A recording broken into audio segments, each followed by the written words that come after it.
I'm sliding back in to find our next alligator, but I'm using a stick because, well, I definitely don't want to end my foot into the wrong side of an alligator's mouth, if you catch my drift. There you have him.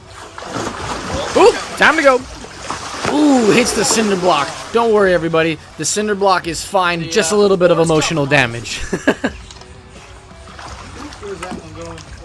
Woo! Oh, nice throw. There we go. See, I told you I used such a It's getting straight. You got a feisty alligator, cramped enclosure, too many people around, and he's letting us know he doesn't like it.